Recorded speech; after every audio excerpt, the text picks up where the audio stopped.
तो जैसे कि हमने लास्ट एपिसोड के अंदर देखा था, कोई बंदा जो होता है वो कौन से लियांग जो होता है उसे कॉल करते हुए बोलता है कि कौन से लियांग, मुझे इस मैटर को लेकर एक्सप्लेनेशन चाहिए। आखिर वो बिच जो है वो वापस से यहाँ पर सिंधा जो है वो क्या कर रही है, वो यहाँ पर कैसे आ गई। और अब उसके इतना बोलते हैं कि साथ ही हमारा व्यू जो होता है वो विलेज के अंदर जो है वो आ जाता है, जहाँ पर कि हम देखते हैं कि सभी लोग जो होते हैं वो काफ़ी अच्छी तरीके से इंजॉय कर रहे होते हैं, जहाँ पर कि जो बच्चे होते हैं वो भी खेल रहे होते हैं और जो विलेज के लोग होते हैं वो वहाँ पर खाना को सर्व कर रहे होते हैं। और हम देखते हैं कि जो कैप्टन फैंग होता है वो भी वहाँ पर बैठा हुआ होता है, जहाँ पर कि दो लड़कियाँ जो होती है वो उसके पास में बैठी होती है, जहाँ पर कि एक लड़की जो होती है वो उसे बताती है कि ये हमारे विलेज की सबसे स्पेशल डिश है। तभी दूसरी लड़की जो होती है वो बोलती है कि क्या आप वाइन लेना चाहोगे। जिसके बाद में अब हमारा व्यू जो होता है वो येमू के ऊपर आ जाता है, जो कि वैन किंग के साथ में बैठा होता है। और अब येमू जो होता है वो वैन किंग से बोलता है कि ये चीज़ थोड़ी सी अजीब है, क्योंकि तुम्हारे यहाँ पर विलेज के अंदर मुझे एक भी मॉडर्न फैसिलिटी जो है वो नज़र नहीं आई। इसीलिए मैं इस चीज़ के बारे में जानना चाहता हूँ कि आखिर जो तुम लोग है वो बाहर की दुनिया में यहाँ पर कांटेक्ट जो है वो क्यों नहीं करते हो, क्योंकि यहाँ तक कि तुम्हारे विलेज के जो यंग लोग हैं वो भी विलेज के अंदर ही मौजूद है। जो सुनते के साथ ही वैन किंग जो होती है वो येमू को बताती है कि क्योंकि जो हमारे विलेजर थे उन्होंने मॉडर्न फैसिलिटी को यहाँ पर सेक्रीफाइस कर दिया ताकि वो अपना जो विलेज का मिशन है उसे यहाँ पर प्रोटेक्ट जो है वो कर सके। और अब वैन किंग की इस बात को सुनकर येमू जो होता है वो भी थोड़ा सा हैरान जो है वो रह जाता है। हैरान होते हुए वैन किंग जो होती है उससे पूछता है कि तुम कौन से मिशन की बात कर रही हो। और अब येमू की इस बात को सुनकर वैन किंग जो होती है वो येमू को बताती है कि आज से काफ़ी लंबे टाइम पहले ये जगह जो हुआ करती थी वो एक किंगडम हुआ करती थी, जिसे कि पावरफुल लॉर्ड डिटी के द्वारा ढूंढा गया था। क्योंकि ये किंगडम जो था वो दूसरे किंगडम की तरह बिल्कुल भी नहीं था। इस किंगडम के अंदर सभी लोगों के लिए फ्रीडम था और इक्वालिटी थी। उसी के साथ में जो लॉर्ड डिटी थी वो यहाँ पर सभी लोगों से प्यार किया करते थे और उन्हें प्रोटेक्ट किया करते थे।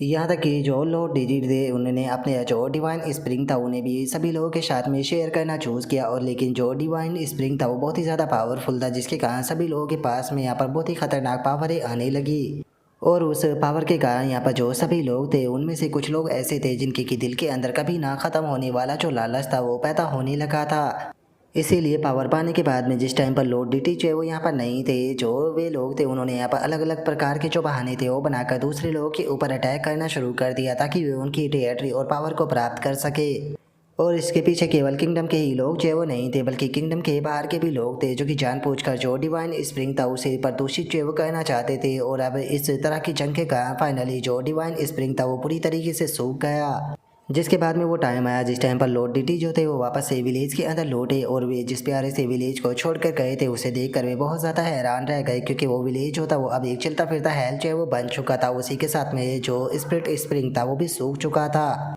इसीलिए जो लॉर्ड डिटी थे उन्होंने फाइनली जो डिवाइन स्प्रिंग था उसे सील कर दिया और वहाँ पर जो बचे हुए लोग थे उन्हें ले जाकर एक विलेज को बनाया ताकि वे लोग जो है उस जगह को प्रोटेक्ट जो है वो कर सके। और उन सर्वाइवरों में से जिन लोगों को यहाँ पर जो डिवाइन स्प्रिंग था उसे प्रोटेक्ट करने का काम जो वो दिया गया था वो असल में मेरी फैमिली के ही लोग थे। और हम लोग जो है वो जनरेशन टू जनरेशन यहाँ पर उस जगह को गार्ड जो है वो करते आ रहे हैं। और अगर अंकल डैमू की बात की जाए तो वो हमारी फैमिली के गार्डियन रहे हैं, यहाँ तक कि उनके जो डिसेंडेंट है वो भी हमारी फैमिली को फ्यूचर में प्रोटेक्ट जो है वो करेंगे, क्योंकि हमारी फैमिली की जो सेफ्टी है वो उन्हीं के हाथों में है। इसीलिए अपनी ज़िंदगी में मैं जिस पर्सन के ऊपर सबसे ज़्यादा यकीन करती हूँ वो पर्सन कोई और नहीं बल्कि हमारे विलेज के अंकल डेमो ही है। जो सुनते के साथ ही अब येमू जो होता है वो भी वैन किंग की तरफ देखने लगता है। और तभी जो वैन किंग होती है वो इधर उधर देखने लगती है और इधर उधर देखते हुए बोलती है कि लेकिन ये चीज़ काफ़ी अजीब है, अंकल डेमो और जो विलेज चीफ है वो यहाँ पर क्यों नहीं है, क्योंकि ज़्यादातर जिस टाइम पर भी इस तरह की पार्टी हुआ करती थी तो वो सबसे पहले इकट्ठा होकर ड्रिंक करना शुरू कर दिया करते थे। और अब उसके इतना बोलते ही हमारा व्यू उसी पैलेस के ऊपर आ जाता है, जहाँ पर कि वो बंदा जो होता है वो चिल्लाते हुए जो कौन सा लियांग होता है उससे बोलता है कि मैंने तुम्हें सब कुछ उसके बारे में बताया था कि वो तुम्हें कहाँ पर मिलेगी, लेकिन जरा देखो तो तुम लोग जो है वो कितने अनरिस्पॉन्सिबल हो, तुमने उसे इस तरीके से अपने हाथ से जाने दिया। और अब जरा देखो तो वो लड़की जो है वो अपने साथ में यहाँ पर इतने सारे लोगों को विलेज के अंदर लेकर जो है वो वापस आ चुकी है। वो अपने साथ में किसी लॉर्ड डिटी को भी लेकर आई है। यकीन नहीं होता कि अभी भी उस मिथ के ऊपर यकीन करते हैं जो कि बच्चों को सुनाई जाया करती थी। अब लगता है कि यहाँ पर जो ये काम है वो मुझे अपने हाथों से ही करना होगा। मुझे जैसे ही मौका जो है वो मिलेगा मैं खुद उसे अपने हाथों से ख़त्म जो है वो कर दूंगा। और चूंकि तुमने इस बार इस काम को इनकम्प्लीट जो है वो किया है तो इसीलिए मुझे जो रिवॉर्ड है वो डबल चाहिए होगा। ठीक है, अब मैं यहाँ से जा रहा हूँ। जैसे ही काम जो है वो निपट जाएगा तो मैं तुम्हें वापस से कॉल जो है वो कर दूंगा। जब तक ये औरत जो है वो नहीं मर जाती है मेरे ऊपर जो कर्ज लगाया वो कभी भी नहीं हटने वाला। इसीलिए मैं हर हाल में इस औरत को ख़त्म करना चाहता हूँ। और अब उस बंदे के इतना बोलते के साथ ही हम थोड़ी देर बाद का सीन देखते हैं जहाँ पर कि विलेज चीफ जो होता है वो सभी लोगों के पास में आ चुका होता है, जो देखकर सभी लोग चिल्लाते हुए बोलते हैं कि वो देखो विलेज चीफ आ चुके हैं। जो उनका विलेज चीफ जो होता है वो बोलता है कि बकवास करना बंद करो और दूसरी जगह पर जाकर खेलो। और उनके इतना बोलते के साथ ही हम देखते हैं कि वो डेमो नाम का जो बंदा होता है वो भी यहाँ पर आ जाता है, जिसे देखकर एक बंदा जो होता है वो बोलता है कि वो देखो डेमो भी आ चुका है, अब फाइनली मुझे यहाँ पर जो तुम्हारी ट्रेजर वाइन है वो ड्रिंक करने के लिए मिलेगी। जो उनका डेमो जो होता है वो बोलता है कि ठीक है, तुम जितना ड्रिंक करना चाहो उतना कर सकते हो। और अब उन दोनों को देखने के बाद में जो वैन किंग होती है वो भी काफ़ी ज़्यादा खुश हो जाती है और जो येमो होता है वो भी उन लोगों की तरफ देखने लगता है। और अब हम थोड़ी देर बाद का सीन देखते हैं जहाँ पर कि सभी लोग जो होते हैं वो ड्रिंक करने के बाद में सो चुके होते हैं। यहाँ तक कि जो विलेज चीफ होता है उसने भी काफ़ी ज़्यादा ड्रिंक कर लिया होता है, जिसका वो भी आराम से लेटा हुआ होता है। और अब हमारा व्यू जो होता है वो येमो के ऊपर आ जाता है, जो कि फॉरेस्ट के अंदर आते हुए बोलता है कि ओ तो तुम यहाँ से जो स्पिरिट क्यों आई है उसे रिलीज जो वो कर रहे थे ताकि तुम मुझे अपनी तरफ अट्रैक्ट जो वो कर सको। क्या तुम खुद ही चाहते थे कि मैं आकर तुम्हें ढूंढूं? और अब येमो की इस बात को सुनते के साथ ही वहाँ पर खड़ा हुआ एक बंदा जो होता है वो येमो जो होता है उसे बोलता है कि प्लीज़ मेरी इस नादानी के लिए मुझे माफ़ जो है वो कर देना। मैं जानता हूँ कि इस चीज़ के अंदर बिल्कुल भी मैनर जो है वो नहीं थे, लेकिन क्या ही कर सकते हैं, मुझे ये कहना ही पड़ा क्योंकि मेरे पास में यहाँ पर कोई भी दूसरी चॉइस जो है वो नहीं थी। क्योंकि जो स्पिरिट की वाई जो है वो मैं यहाँ पर रिलीज जो है वो कर रहा था वो असल में यहाँ पर मेरी ही कुछ पावर थी जो कि मैंने अपने जो एंसिस्टर थे उनसे बोरो जो है वो की थी। और वैसे भी यहाँ पर मेरा सावधान जो है वो रहना बहुत ज़्यादा ज़रूरी था, क्योंकि देखा जाए तो तुम एक इमोर्टल कल्टीवेटर हो और एक इमोर्टल कल्टीवेटर जो होता है वो बहुत ही ज़्यादा खतरनाक होता है। और अब डेमो की इस बात को सुनते के साथ ही जो येमो होता है वो उससे बोलता है कि ठीक है, तो पर मुझे तुम ये बताओ कि आखिर तुम मुझे यहाँ पर क्यों लेकर आए हो और तुम्हें मुझसे क्या काम था? और अब येमो की इस बात को सुनते के साथ ही जो डेमो होता है वो येमो जो होता है उसे बोलता है कि मैं चाहता हूँ कि तुम्हारे पास में जो पेंडेंट है प्लीज़ उसे मेरे हवाले जो है वो कर दो।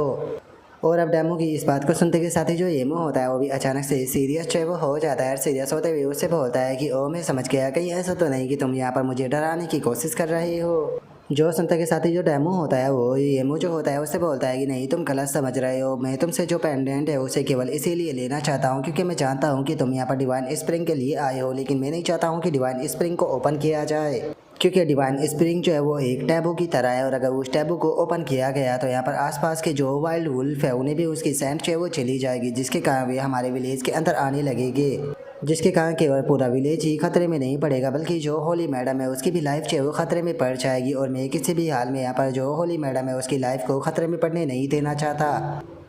जो सुनते के साथ ही ये मुझे होता है वो उससे बोलता है कि देखा जाए तो जो तुम्हारी होली मैडम है वो काफ़ी लंबे टाइम पहले ही मारी जा चुकी होती, अगर उसकी जान जो है वो मैंने ना बचाई होती तो। इससे अलग मुझे लगता है कि शायद जो मैनेसरी ग्रुप है उन्हें जल्दी ही यहाँ पर जो तुम्हारा विलेज है उसकी लोकेशन के बारे में पता जो है वो चल जाएगा, तो इसीलिए जो तुम्हारा रीज़न है वो यहाँ पर बिल्कुल भी रिस्पॉन्सिबल जो है वो नहीं है, तो इसलिए कोई ऐसा रीज़न दो जिससे कि तुम मुझे कन्विंस जो है वो कर सको। जो सुनते के साथ ही जो डेमो होता है वो ये मुझसे बोलता है कि सच बताओ तो मैं यहाँ पर तुम्हें कन्विंस करने की कोशिश है वो बिल्कुल भी नहीं कर रहा हूँ, यहाँ पर मैं जो कुछ भी कर रहा हूँ वो बस तुम्हें तुम्हारा फ्रीडम जो है वो दिलाने के लिए कर रहा हूँ ताकि तुम अपनी फ्रीडम को प्राप्त कर सको। लेकिन अगर देखा जाए तो मैं यहाँ पर केवल एक ही चीज़ है जिसकी सबसे ज़्यादा चिंता जो है वो करता हूँ, जो कि वैन किंग की सेफ्टी है। अगर वैन किंग के यहाँ पर जो किडनैप है उसके होने की बात की जाए तो सच में ये चीज़ जो थी वो काफ़ी ही ज़्यादा अजीब थी। और अब डेमो की इस बात को सुनकर जो येमो होता है उसे कुछ भी समझ में नहीं आता और वो हैरान होते हुए जो डेमो होता है उससे पूछता है कि आखिर तुम्हारे कहने का क्या मतलब है? जो सुनते के साथ ही डेमो जो होता है वो जो येमो होता है उसे बताता है कि जो वैन किंग है वो साल में एक बार जो है वो हमारे एंसेस्टरों को वर्शिप जो है वो करने के लिए जाती है और उस जगह की लोकेशन कहाँ पर है इसके बारे में केवल 3 लोग जानते हैं। एक तो है खुद वैन किंग, दूसरा हूँ मैं और तीसरे है हमारे विलेज के चीफ। और चूंकि ये जो सिचुएशन है वो इस पॉइंट तक आ चुकी है और जो वैन किंग थी उसका किडनैप उस टाइम पर हुआ जिस टाइम पर वो हमारे एंसेस्टर को वर्शिप करने के लिए गई थी, जिसका मतलब है कि यहाँ पर जो पॉइंट है वो पूरी तरीके से क्लियर हो चुका है कि यहाँ पर जो विलेज चीफ है उनसे बहुत ही ज़्यादा केयरफुल रहने की ज़रूरत है। और अब उसके इतना बोलते के साथ ही हमारा व्यू जो होता है वो विलेज के चीफ के ऊपर आ जाता है, जो कि अचानक से अपनी आंखों को ओपन कर लेता है। और अब यहीं पर ही जो हमारा आज का एपिसोड है वो यहीं पर ही कंप्लीट जो है वो हो जाता है। तो नेक्स्ट एपिसोड के अंदर देखिए कि आगे क्या होता है। अगर आप लोगों को वीडियो अच्छी लगी हो तो लाइक करना, चैनल को सब्सक्राइब करना। मैं मिलता हूँ आप लोगों से नेक्स्ट एपिसोड के अंदर, तब तक के लिए बाय बाय गाइस।